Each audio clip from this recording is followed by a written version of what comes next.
Hello everyone, this is Michael with the Arkham Horrors. Today is November 1st, 2024, and I thought it would be a good day to put together a behind the scenes of the Recovering the Forgotten Age collection of soundtracks. Yesterday, Halloween, I actually got confirmation that the last of the soundtracks was made available to all of the major streaming platforms. Now that people have the opportunity to actually listen to all 8 soundtracks, they can now get a peek behind the curtain of the making of those.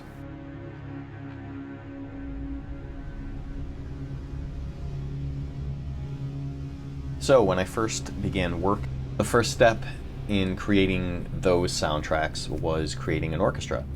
And what I did was I went through my rather large collection of music libraries and hand selected hundreds of individual instruments and instrument articulations so that whenever I was composing a piece of music for any of those 8 albums, whatever music you were listening to in any one of the albums that I made, that there was a similarity to have a cohesive sound throughout. So going back probably more than a year and a half at this point, when I was sure that this passion project of mine was going to be something that I was going to be definitely seeing through to the end, and I knew I would be doing the soundtracks for the Forgotten Age. I originally conceived musically the idea of them to sound like the adventure films of my youth. Things like Indiana Jones, Romancing the Stone, Mad Max.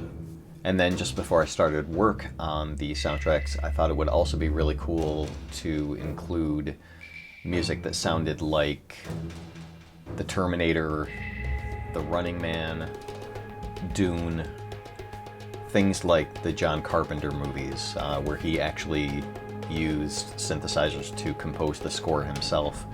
And I thought that would be a nice balance to have this big kind of orchestral, bombastic kind of stuff, and then to balance it out with the Stranger Things kind of style music. So it became very clear at the outset that because at the time that I was going to be working on these soundtracks, it happened to coincide with the busiest time of my day job. I just wasn't going to have the flexibility to have a lot of time to kind of put creative energy into composing these really intricate orchestral pieces, which I really enjoy doing, but they do take probably between 5 and 10 times as long as one of the drony ambient pieces of music takes.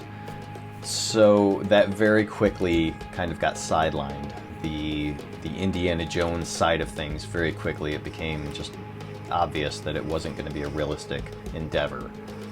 So I did pivot a little bit more and kind of leaned more into the John Carpenter kind of sounds. So when I first sat down to start compiling my orchestra, I started to cull through my various libraries to find out what kind of sounds I wanted to use. For a lot of the early soundtracks, I used the Percussion Swarm library from Spitfire Audio, which has a lot of these really great articulations that do these nice little swells and swarms.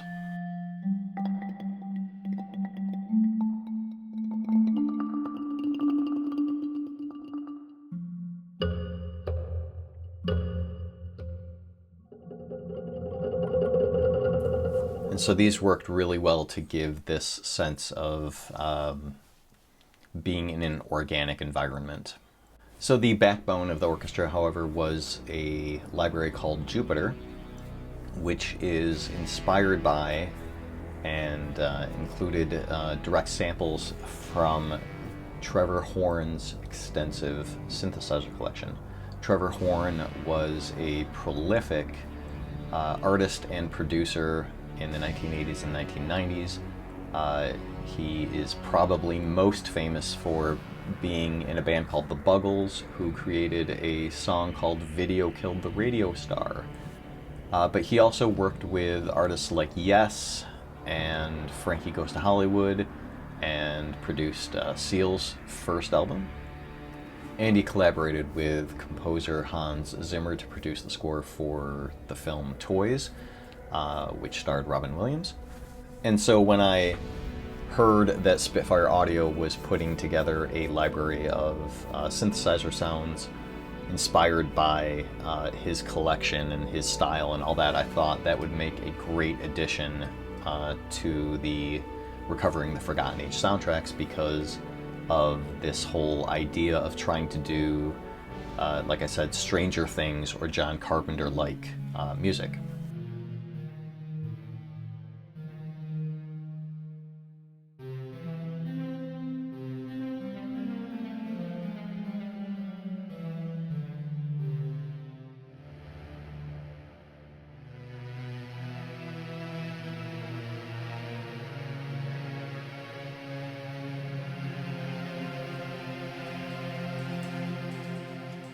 So that became the backbone of the projects that I was working on. Unlike the At the Feast of Hemlock Vale soundtracks, I was not, for time reasons, I was not able to begin production by creating a series of sketches, themes, that I would be using throughout the campaign. That worked really, really well. However, it was just too time consuming to block out 10 to 15 days to just compose a series of themes that I'd later be using. Instead of pre-composing things, what I was doing is I was just collecting them as I went along, which is what I did with the Carcosa campaign as well. But in this particular case, what I was doing is I was creating a spreadsheet and broke it down by the various scenarios. And when I had a song or a piece of music that I really thought would be usable again, I would record the track number underneath that campaign. And then anytime I reused the music from a previous soundtrack, I would, in the notes, indicate which track I borrowed from and what the new track number is. For example, with The Boundary Beyond, here I used the first track on that album is rearrangement of track 21 from the second album. So let's get started going through the various scenarios here. There will be spoilers about the campaign throughout, so if you have not played the Forgotten Age campaign yet, stop this video, go play all 8 scenarios, use my soundtracks as background music, and then come on back.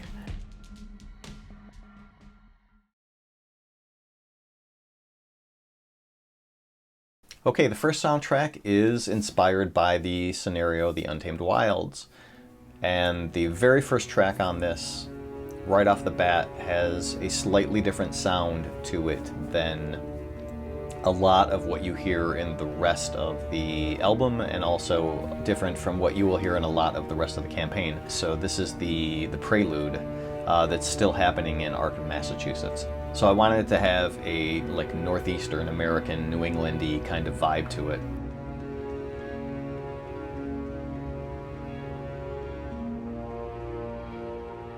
But after that, we are quickly into the expedition. What you'll hear in track 3 of this first album is indicative of kind of the idea I was kind of going for of doing this kind of orchestral John Williams kind of thing. I wanted to use these pan flutes, again, to give this South American, organic, folky kind of sound as they're heading into these unknown jungles. With track 5, Exploring the Rainforest, you definitely start to hear some of that really great synthy stuff. Again, I'm using flutes, organic folky kind of flutes in this as well to, again, help create this idea that you're in this area that time is just kind of forgotten about. I thought this worked really well in terms of trying to give that sense of you're exploring, but it's also very dangerous.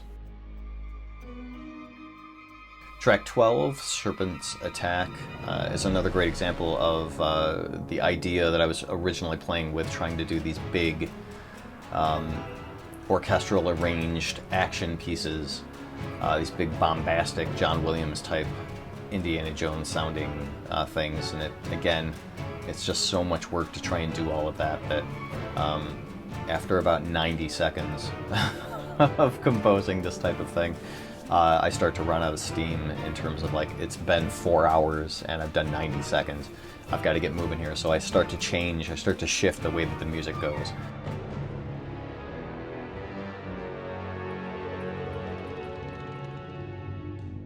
So with the second soundtrack, Before the Doom of Etzli, carrying on from Into the Untamed Wilds, since both of these scenarios that these soundtracks are inspired by take place in basically the same area, we've now moved from the deepest, darkest rainforest jungles to coming across this ruins of an old civilization. So thematically, a lot of it sounds the same. In track 2, Into the Ruins, you can really hear this in the organic percussion, this very hollow and organic sounding percussion matched with these warped, distorted kind of synthesizer sounds, marrying this synthetic organic kind of relationship that you hear throughout the soundtracks. A big difference between the first soundtrack and the second soundtrack is that the first soundtrack is very general, very broad in terms of, in the playing of the game, for example, in where you were going. Everything is outdoors, everything is in the jungle. But in this particular soundtrack, the places you go are different from one another. So there are places where I do try to convey different sounds and different ideas depending on where you do end up going in the map of the game. So for example, with track 4, Ancient Halls, there's this more reverberated sound in it. You hear the percussion kind of clicking off into the distance, and you are feeling the sense of, like, this was once a marvel, and that now it's been relegated to just being forgotten and lost.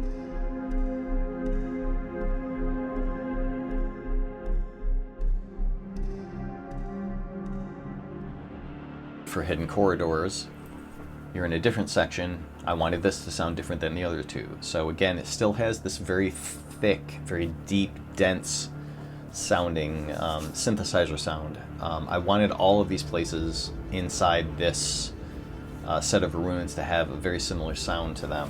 I wanted them to all sound kind of big, empty, ancient, foreboding, both amazing and alarming at the same time. And for Hidden Corridors, I decided to do this by letting these little washes of sound come in and out. Track 7, Something in the Deep Dark, definitely has those John Carpenter vibes in it, with this really bouncy synthesizer bass playing underneath this other kind of warped melody playing on top of it. Escape the Ruins is maybe one of my favorite tracks on this particular album. I just love the big thumpy bass drums with these like really nice snappy, like improvised percussive instruments, and all this like echoey stuff happening in it. I think it really conveys the title of the song. I think it really depicts this idea of like you are trying to get out and get out fast. Track 20, Avoiding Doom, again, is very reminiscent of that Trevor Horn sound. This style is just so popular now thanks to Stranger Things. But this idea, this type of music was used so much in lower budget action and adventure films in the 1980s and early 90s. So the last track of this album, Expedition's End, is actually a callback to the previous song, but instead of being all synth heavy, because this last track is an epilogue, where the expedition have gone back to Arkham, Massachusetts, and are licking their wounds. Again, I wanted it to have our more traditional classical instruments to convey that you are someplace familiar, as opposed to all of this synthesizer stuff that you're hearing while you're inside the ruins. This is kind of bringing us back to quote-unquote civilization. Which brings us to the third volume, Grasp the Threads of Fate. The entirety of the scenario that this is based on takes place in Arkham, Massachusetts, so as a result, this soundtrack is going to sound a little different than all the rest of the soundtracks on the collection.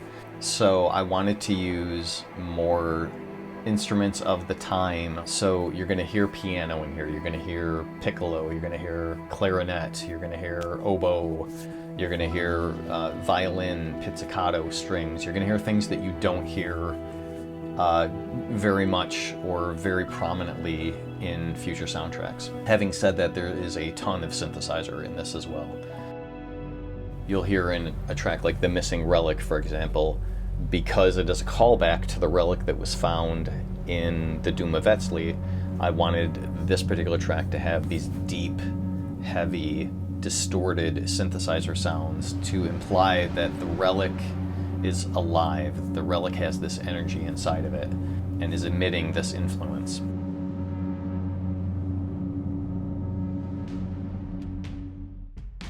Much of the action that happens in the game, The Threads of Fate, is about tracking people down and finding out where are they, what information do they have.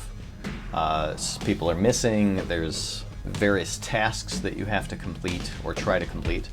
Being on a deadline, so there's a lot of tension. There's lots of dissonant sounds layered on top of each other.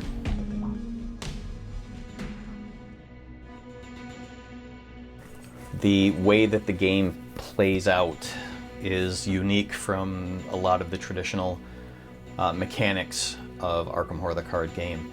And so it was really hard to kind of figure out in order for doing the tracks, putting the tracks together, trying to tell a narrative with this, because depending on choices that were made in the first two scenarios, the path that you go on in this particular scenario change. So it was really hard to kind of tell a musical narrative with this particular soundtrack. So a lot of the music was just, it was intentionally just meant to be kind of tense and heavy, and just to be kind of more vague, because I wasn't sure from player to player to player what path people were going to be going on.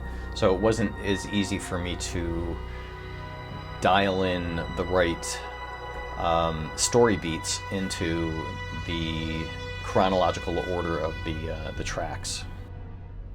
I did want a lot of this particular soundtrack to sound kind of like a David Lynch film in a lot of ways. I think Henry's Cup of Coffee is a really good example of that. Unless you've played the game, you really don't have any idea what that means. And even if you've played the game, you may not have come across this particular interaction.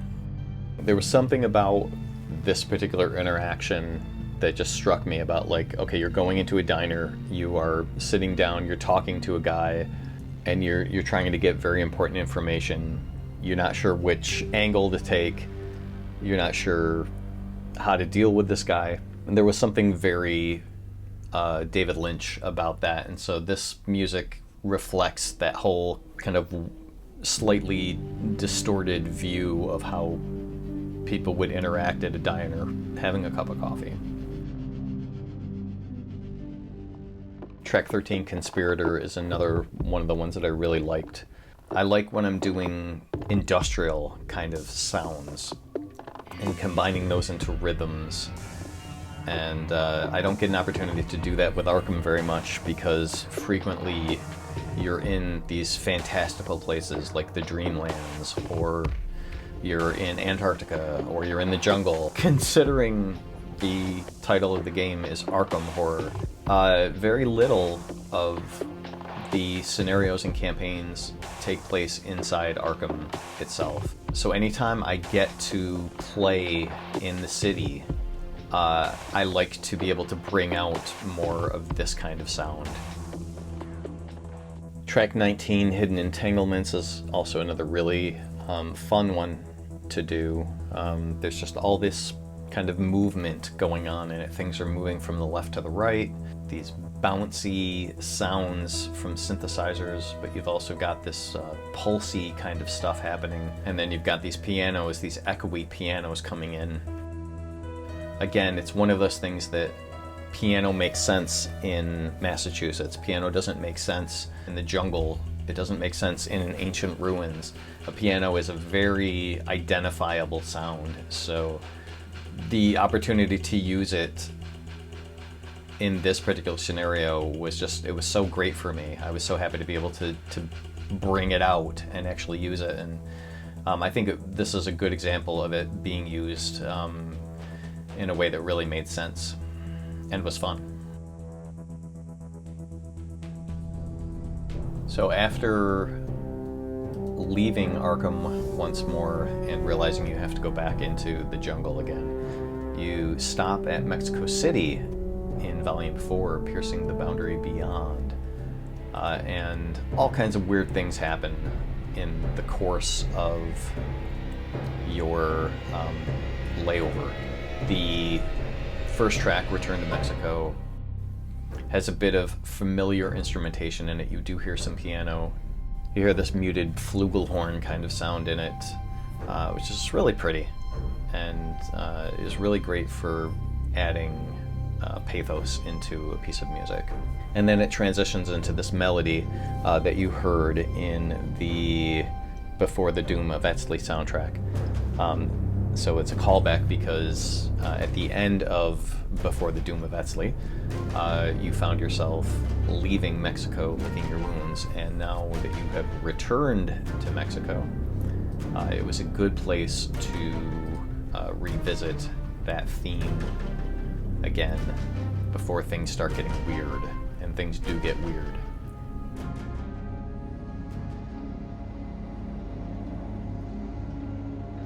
The thrust of the scenario that this particular soundtrack is inspired by has to do with like a portal opening up, windows to an earlier time around Mexico City. So because of that, I wanted to have all of this really dissonant kind of sounding stuff. I wanted these very stretched, very distorted sounds to help convey this sense of this is not good. I think you hear that really well in Threshold, track 3. Much like how I thought out the planning of Before the Doom of Etzli, I wanted the various places that you visit to have their own voice, to have their own sound to them. So for example, the Zocalo, track 4, has a very rhythmic, very urgent kind of feel to it. There's this pulsing kind of piano sound, this low note that's kind of telling you, we've got to get this fixed. The art on the cards in the game are such an inspiration when trying to paint a sound picture. The cards are a huge help for me, and this is a really good example of one of those instances where it was always helpful to have like the location cards in front of me so that I could look things up and start telling the story musically of what you see in the picture, or what the description is of the location on the card. Track 6, Just Below the Clouds, is a callback to the very first track on the first soundtrack. It has that plucky, detuned kind of bell sound. I like the idea of creating a continuity in the soundtracks, and so doing things like that is always really helpful to me, where I can take a theme or an idea, a little motif, and carry it through 3 or 4 or 5 times sometimes in the course of 8 soundtracks. I find that really fun for people who are paying attention.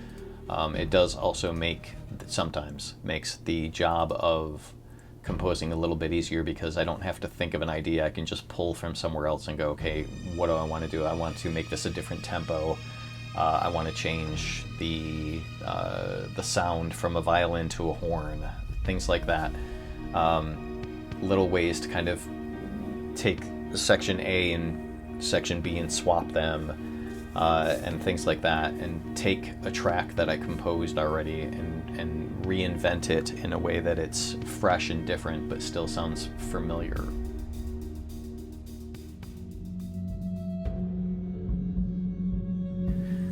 With track 12, Window to Another Time, this is kind of like I was saying with Grasp the Threads of Fate, where like this is about halfway into the soundtrack and it's having a moment of reflection. I like to build these kind of moments where I can into the story. So for this one I use these really echoey, reverberated flute and violin kind of sounds, and mix it with this plinky-plunky kind of synthesizer chimey kind of thing, and have this really slow build. So track 17 is a callback to track 2 of the second soundtrack. You're going to hear some recurring kind of sounds and motifs in this from that. And this is another one where I was trying to do kind of a John Williams kind of feel. This was kind of a revelatory moment in the scenario. I wanted to try and convey this using orchestral instruments. Again, because we were in Mexico City, I felt like it was appropriate to use orchestral instruments here in a very traditional format. But even so, you'll still hear some kind of synthy kind of stuff happening in it, because it's still going on while there's all these, strange, weird things happening because of the relic. For Volume 5, Deep in the Heart of the Elders. This is based on Heart of the Elders, and the scenario is split into 2 parts. Initially I thought about the idea of actually splitting it into 2 albums and doing an A album and a B album, but I felt like that was maybe asking too much of me to try and come up with 75 to 80 minutes worth of music for each half. So the compromise I made was, instead of doing that, what I did was I came up with about, I think it's about 55 minutes worth of music on each, 50 to 55 on each half. And so there are 26 tracks on the album, and the first 13 tracks on the album are part A, and the second 13 tracks are part B. And each of the first 13 tracks are rearranged in the second 13. As a result of all of that was this very cohesive, larger kind of concept. So the way that the 2 different scenarios are split is part A is all about trying to activate these pillars to open the entranceway into this cavern. And then part 2 is actually going inside the cavern. Even though I'm using the same pieces of music through all of this, there is definitely a difference in sound between them. So as an example of comparison of how the A and the B kind of mirror each other, for example, track 5, Time Racked Woods. is meant to take place, as the title suggests, outside in the woods. Some of the percussion that's used in it is literally samples of tree branches being struck on tree trunks, or tree branches being smacked together and things like that. So the percussion in it has this very organic, literally very organic feel to it. There's the sound of rustling leaves in the background. The percussion rhythm was very much made up of organic stuff. When we get to track 21, the rhythm is replaced then by something more hollow sounding. Everything in track 21 is more echoey, it's more cavernous sounding, because they are literally in a cavern. And so everything is meant to have this more hollow kind of sound to it. Another example is in track 7, The Serpent Approaches, and track 26, To Yoth. In track 7, it's meant to be outside, so the reverb that's being used in it it's a reverb that I actually customized to make it sound like it's what sound would sound like when it was bouncing off of an outdoor environment. For To Yoth, one of the first things I did is I slowed down the tempo considerably, so that already gives it a completely different feel. Everything is muddier and murkier sounding, it's distorted. So that was just kind of one way that I was kind of playing with the original arrangement and turning it into this other thing for the second half. If you're paying attention, you'll hear that throughout all 26 tracks, that each one has a twin, but not an identical twin, a fraternal twin. Moving on to album number 6, Escaping the City of Archives. The bones of this particular album were actually composed 2 years earlier. The folks over at Arkham Horror LCG Society of Lighthouse Keepers were developing a community event, and the community event was basically taking 6 scenarios from across 6 different campaigns and stringing them together to form a new campaign. And somebody was providing art, custom art for each of the scenarios.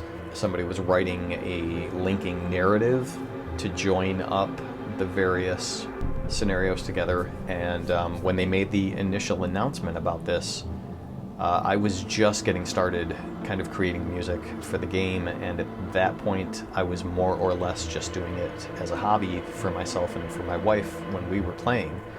And I just commented and said, oh, if I had known you guys were doing this sooner, I would have volunteered to create some custom soundtracks for you guys. And they reached out and they said, actually, we'd love that. And then one of the scenarios that was picked to be part of this custom campaign was City of Archives.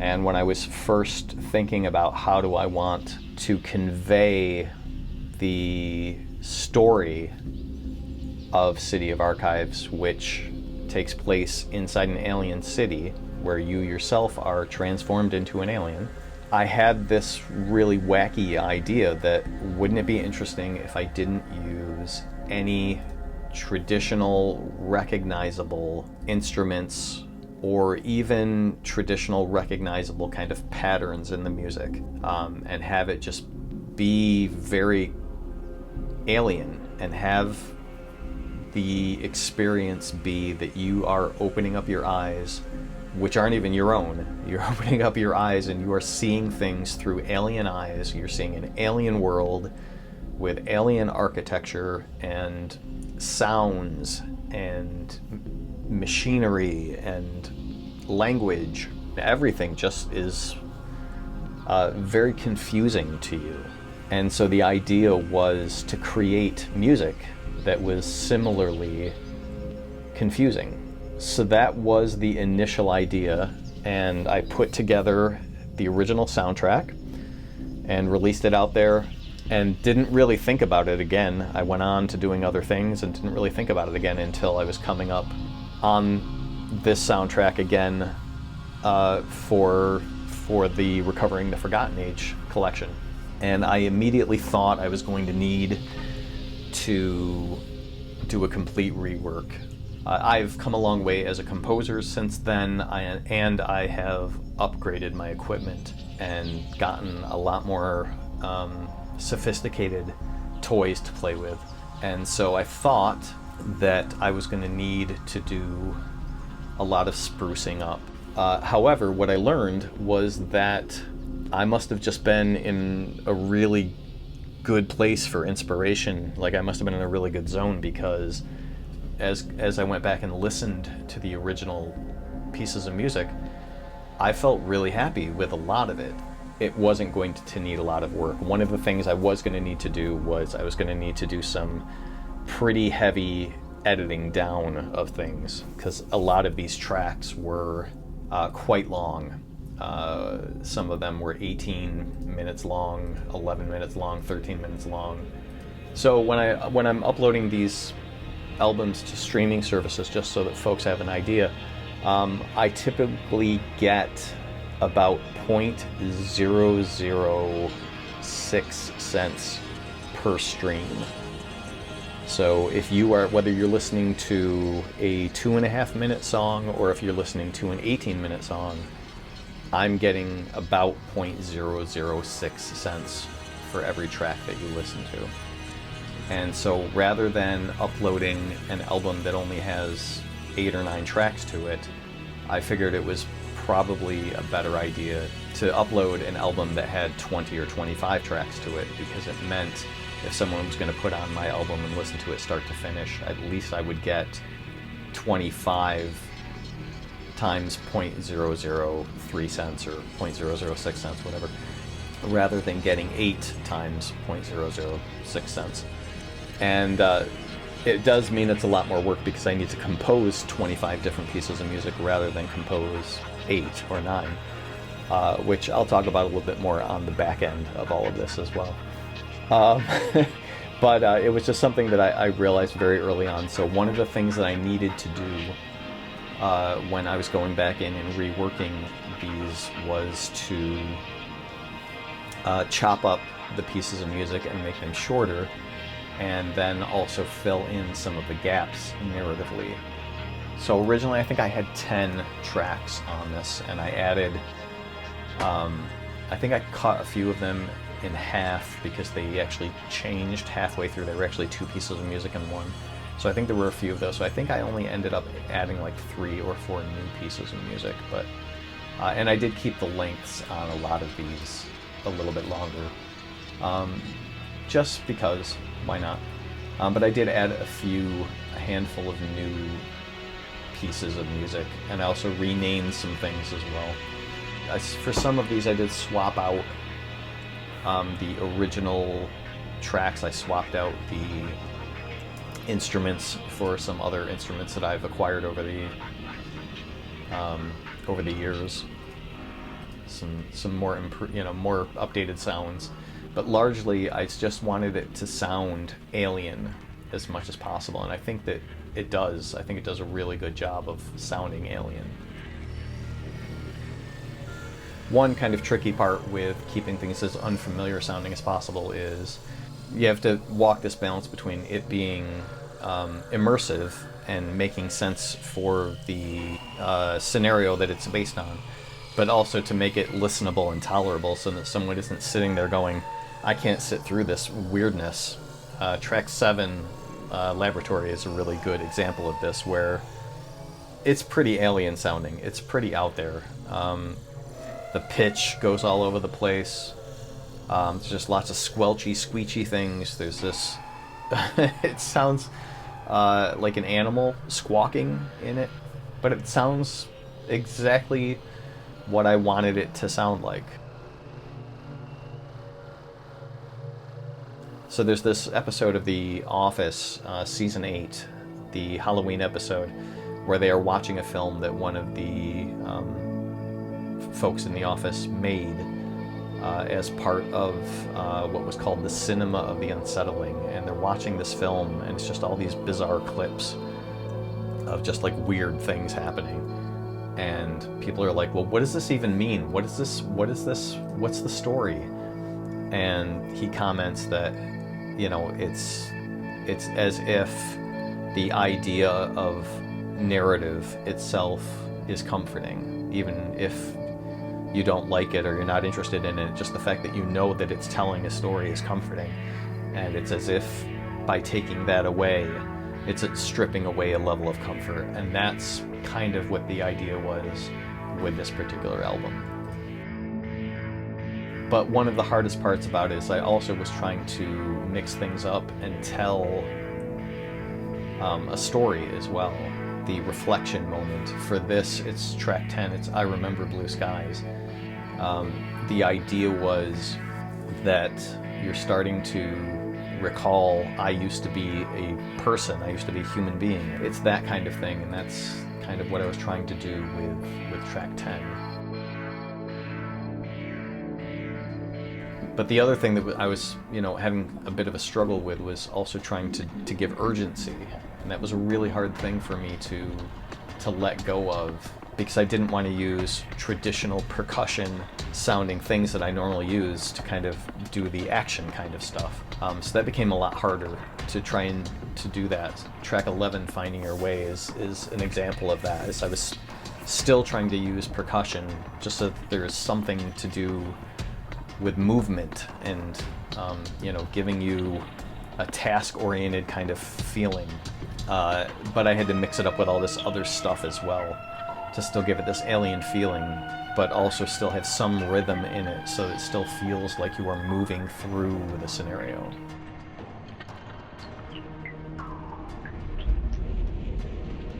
For album volume 7, Descent to the Depths of Yoth, we are really kind of winding down into the campaign here.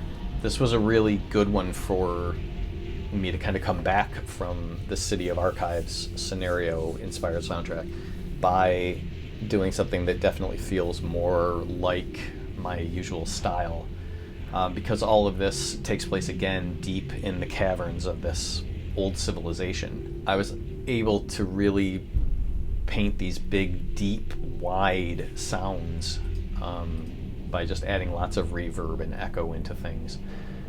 The first track, Beginning the Descent, is a really good impression of that.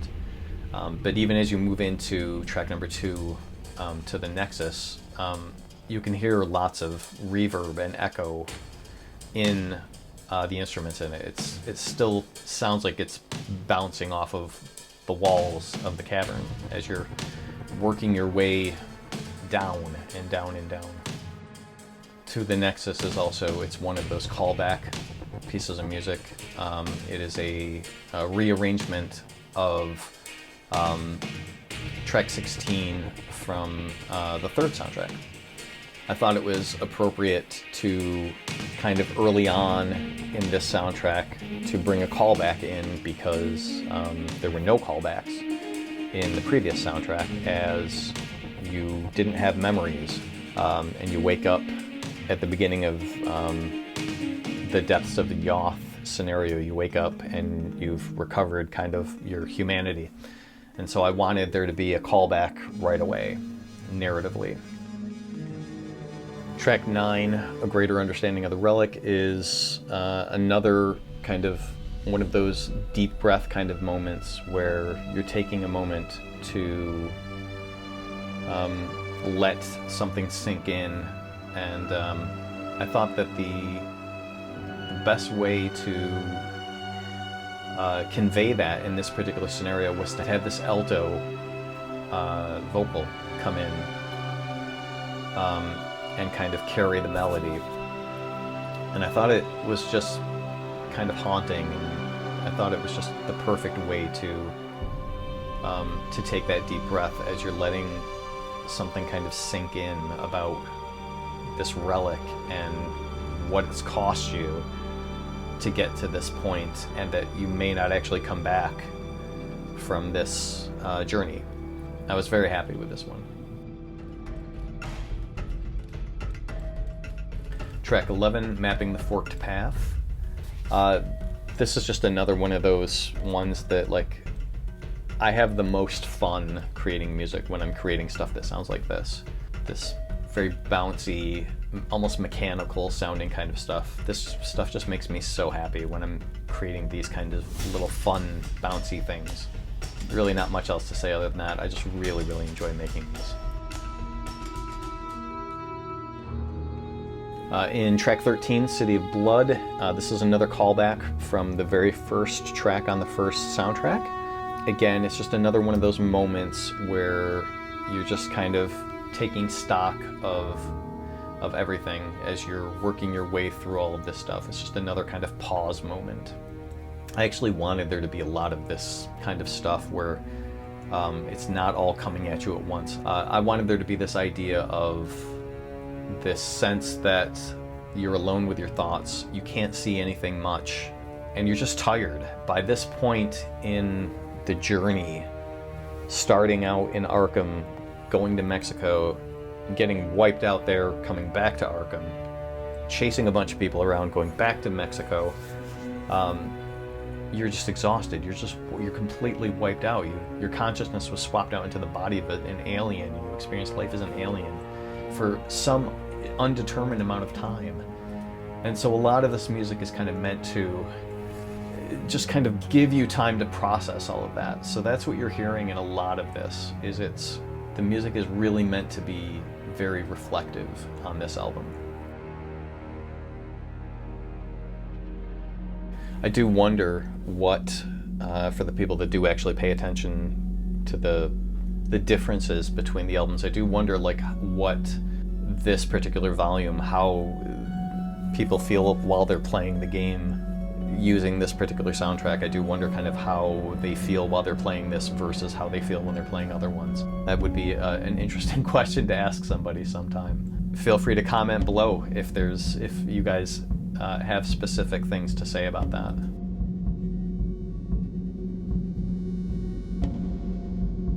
Once again, the second track of the second album is reflected a little bit in track 17, Earth-Shaking Fury. Again, I just felt like it was good to have another callback, especially here. This was a good time to have a callback to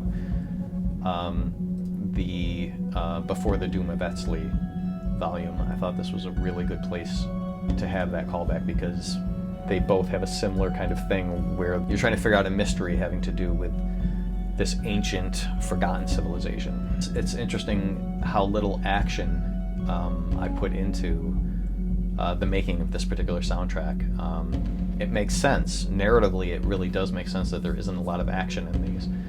But it's not something, I guess I wasn't really aware that there isn't a lot of like heavy drum stuff going on. There isn't a lot of heavy melodic stuff happening. There just isn't a lot of that like driving kind of stuff going on here with chord progressions and stuff like that. But narratively, it makes complete sense to me. I hope it does to you. On to Volume 8, Throughout the Shattered Eons, the final soundtrack in the Recovering the Forgotten Age collection. As with the previous soundtrack collections, I used the last volume as a callback to all of the other albums in that collection, all the other scenarios. Because frequently what the game designers do is they use the last scenario as an opportunity to tie up some threads and bring pieces together and put them all together. So what I like to do is to take one track from each of the previous albums and do a different arrangement of them. So for example, with this particular one, track 1 is a rearrangement of track 11 from volume 2. I like doing this because again it gives this cohesiveness, it gives this continuity throughout the entirety of the soundtracks, and it all comes to a climax in the final volume. So it's a great way for me to kind of revisit some of my favorite tracks and put a new spin on them and tie them together with the new stuff that I'm working on, and in a way that makes everything narratively flow. And I think that worked really well in this particular case. I had so many tracks that I had fun putting together, and I was happy to be able to go back and play in that sandbox again and bring stuff back. Like, for example, track 13, Devour of Time, is from the first album. It's from track 3 of the first album. And it's got those flutes, those pan flutes in it, that I used to kind of depict being in the rainforest. And so I decided to use it again to narratively say that it's more like the theme of the original civilization. And the Devourer of Time is part of that civilization. Track 15 is another one of these recurring kind of things where I'm trying to use reflection to kind of help cleanse the palette maybe a little bit. In the City of Archives scenario, the soundtrack for that, I mentioned doing the I Remember Blue Skies thing.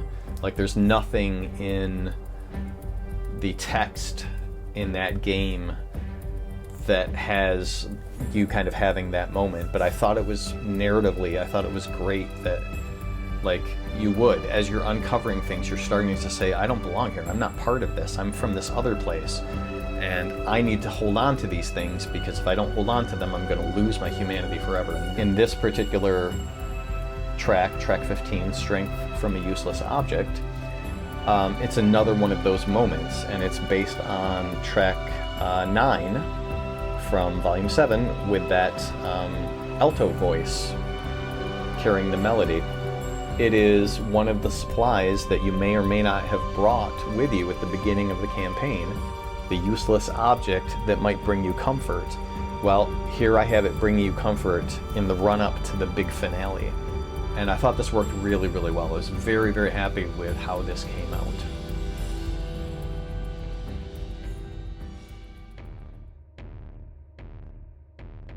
Track 21, A Last Desperate Act, is the final showdown to try and save humanity.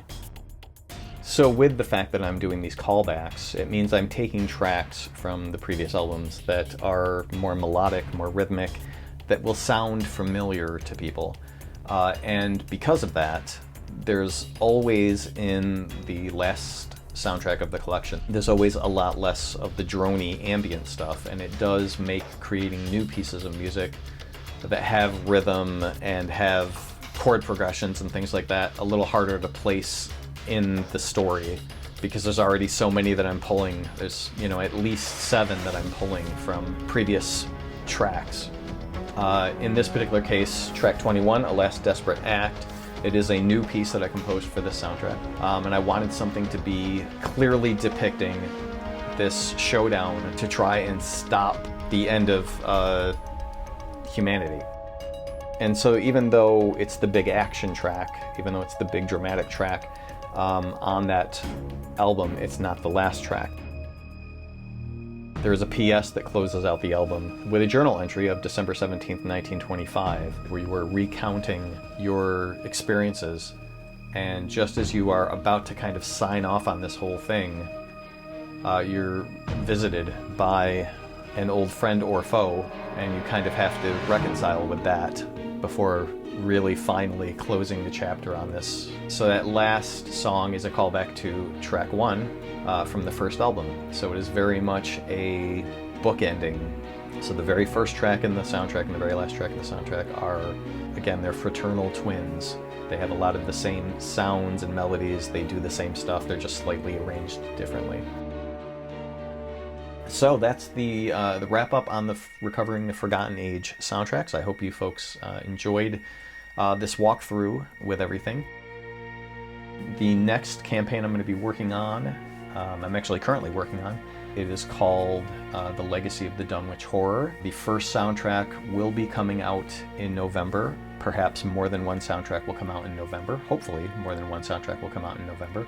I've done a tremendous amount of pre-production on it, and I have been detailing the journey to creating the soundtracks over on my Patreon page for paying members, primarily for members of the Content for You tier. I've been sharing little sketches of music that I've been creating that will be recurring themes that will show up in various soundtracks. So I've created several themes, and much like the At the Feast of Hemlock Vale soundtracks, these themes will be rearranged and remangled and remixed, and the idea is that there again is this cohesive familiarity as you're playing through the soundtracks, that you're like, oh, I remember that piece of music from before.